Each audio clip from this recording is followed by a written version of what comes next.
So, hindi pa nadekoritan mga kabay. Ayan mga kabay. Dito yung venue sa kasal ng kapatid ko. Ito yon. Dito tayo mag-venue mamaya. Tchadan! Dito yung kitchen nila. Ngayon papunta tayo. Ang caretaker natin si Mami Rosa. Tsaka si Adi.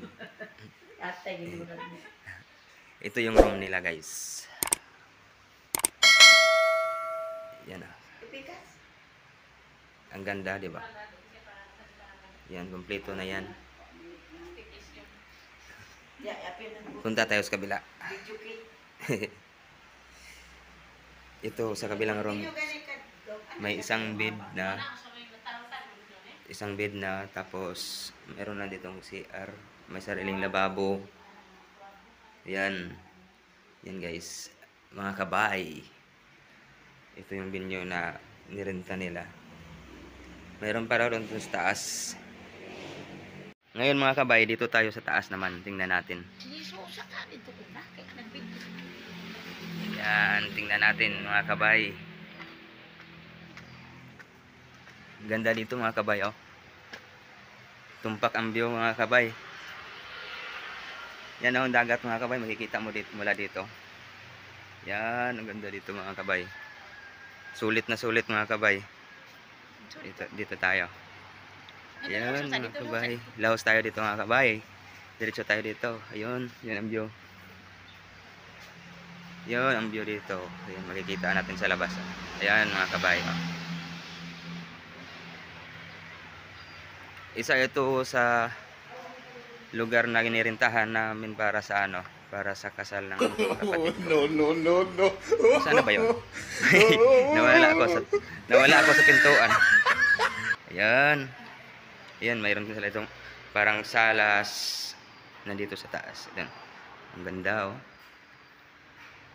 Ilang kwarto ba to te lahat dito? Pila ka kwarto te? Wow. Oh, ganda dito. Sulit na sulit. Sana magkabahay ako ng ganito. Ayan, mayroon dito isang bed. Tsaka may CR nila dito na. Okay mga kabay. Ayan oh, kumpleto na. May showeran pa. Ito talaga rest house to. Pero pansamantala dito muna nagre-rent si Cisco na ikakasal ngayon. Ito sa may ano, may garage nila. Yan banda, may garage. Yan mga kabay, may garage yan. Tingnan natin.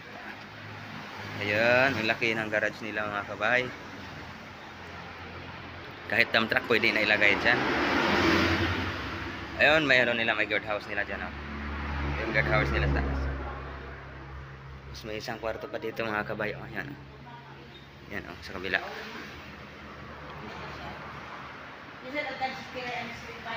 Oo. Sulit na sulit. Mga kabay. Oh, yung chandelier nila mga kabay. Oo, wala lang ilaw pa. So, maganda to mga kabay.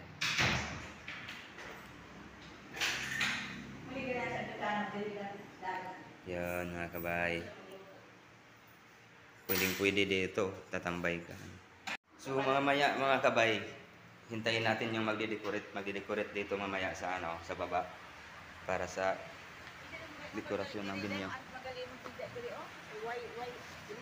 So guys, mga idol, mga kabay, bababa muna tayo habang maghintay tayo sa ano, magde-decorate.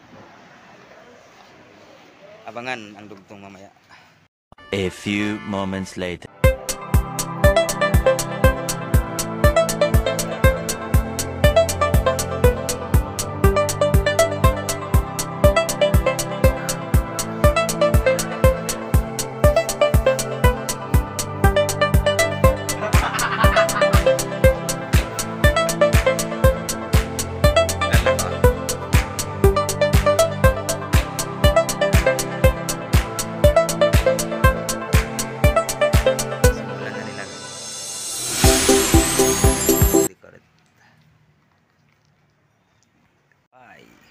So as of now mga kabay, nagabihan na talaga kami dito.